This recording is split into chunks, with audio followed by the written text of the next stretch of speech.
A street magician makes it rain on command in front of the crowd. You've probably seen this before.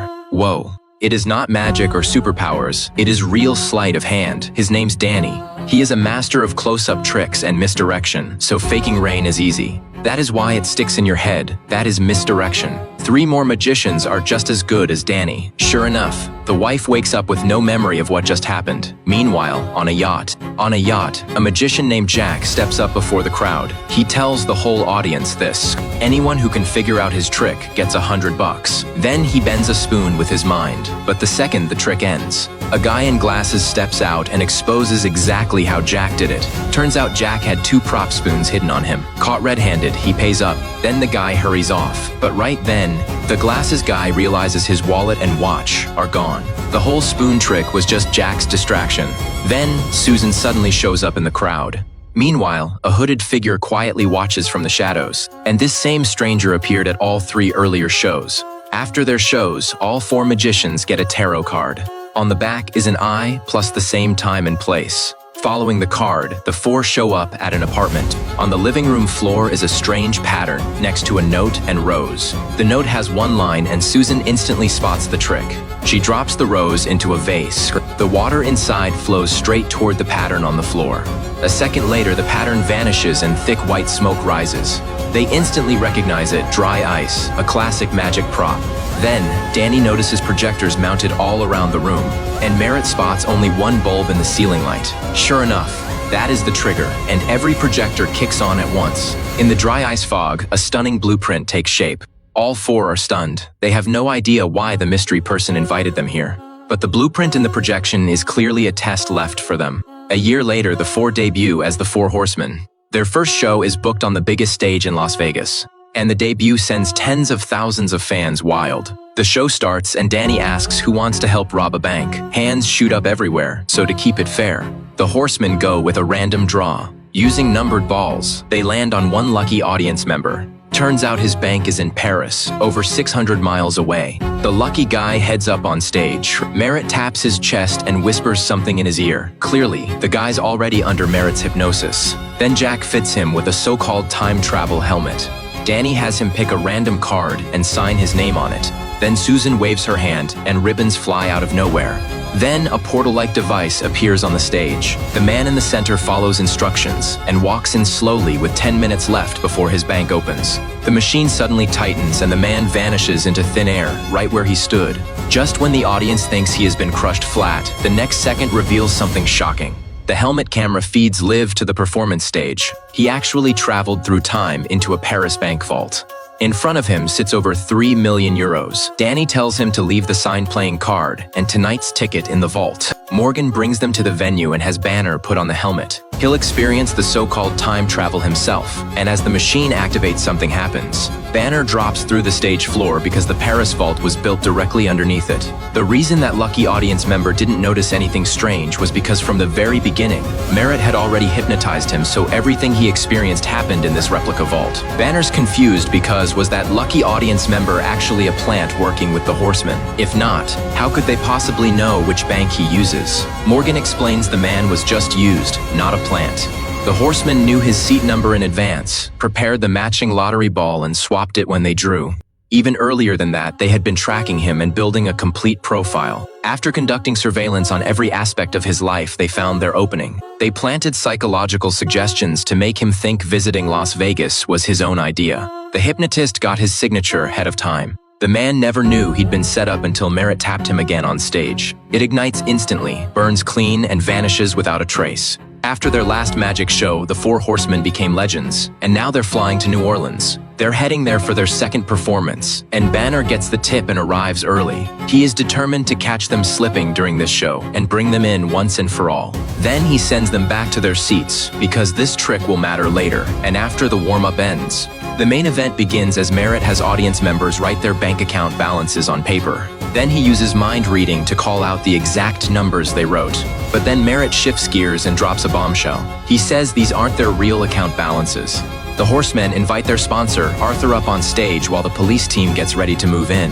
The second anything goes wrong, they'll make the arrest and the Horsemen prepare a giant card for Arthur. Arthur has no idea what is coming and keeps smiling.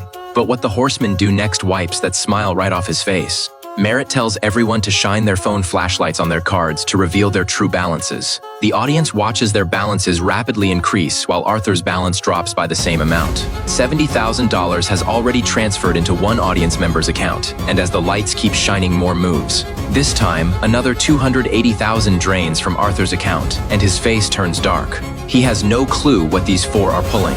That is when the horsemen reveal the real purpose of tonight's show. These audience members weren't chosen randomly because they all have one thing in common.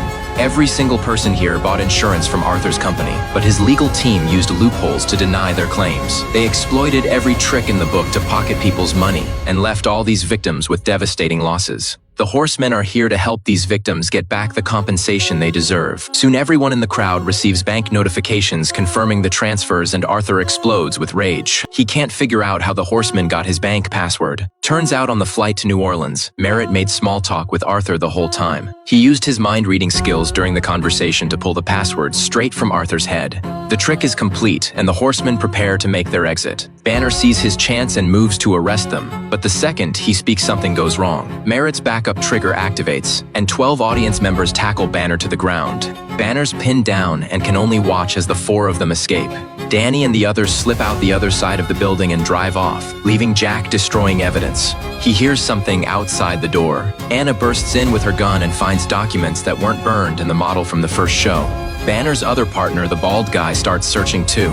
As they close in, Jack knows he has to fight back to get out alive. He sneaks up behind the bald guy and strikes fast. He covers his mouth and pins him to the floor with his own jacket. Banner rushes in, but Jack disarms him with one move and runs circles around him. He also grabs Banner's radio. Banner realizes backup was sent to the wrong place, so he charges again. But Jack pulls out a fire trick and blasts Banner with flames, leaving him helpless. Then Jack whips out, playing cards like throwing knives, and sends them flying at Banner. The cards slice into him, leaving cuts all over his body. Banner's about to lose it, but Jack's already running and escapes into the air duct. Banner follows him in, and Jack reaches the exit trying to blend in with the crowd. The officers at the door spot him, but he takes both of them down in seconds. He takes their car and speeds off, with Banner right behind him in pursuit. They tear through the streets in a high-speed chase. Just as Banner's about to catch him, Jack's car spins out and slams into the guardrail. It flips twice before stopping, and Banner rushes over to the wreck. The car bursts into flames, and he tries to pull the driver out, but it is too late. His partner drags him back, and the car explodes. Jack's gone, but Banner finds documents in the wreckage with new intel. He tracks the four horsemen's next target to a secret warehouse in Queens. There is a safe inside holding $500 million in cash. Banner and his team race to the warehouse to stop them. But when they get there, the safe full of cash is already gone. One of the agents was hypnotized by Merritt and gave the order to move it early. Banner chases the transport truck and manages to intercept it in time. The FBI decides to set a trap and follows the truck from a distance. Banner hides inside the truck, waiting for the horsemen to show up. The door opens, and it is Morgan's assistant standing there. Banner thinks he might be the fifth horseman and moves to arrest him. But Morgan stays calm and tells Banner to open the safe first.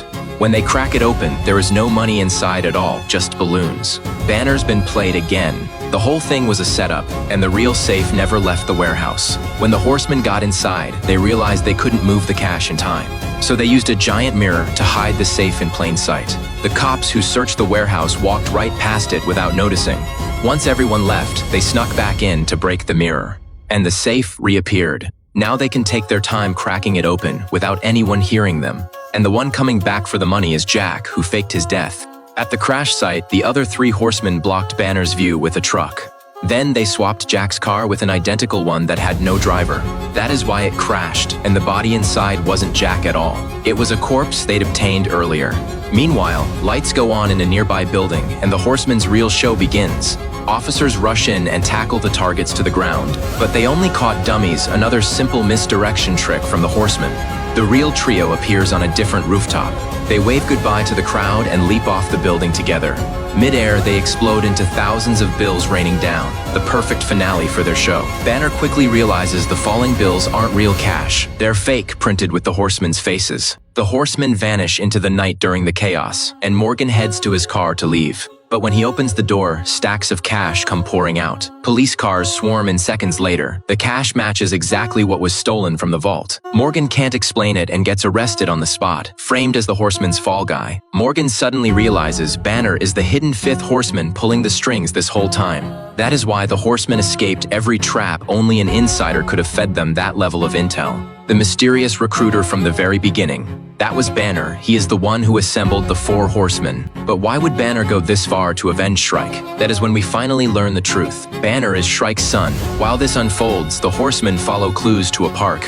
They find a tree with a playing card embedded in it, and combining their 4 tarot cards triggers a mechanism. Lights turn on nearby, and a carousel starts spinning on its own. There, they meet Banner, who has been waiting. The detective chasing them was their recruiter all along. The 4 walk onto the carousel with him. They officially become members of the Eye.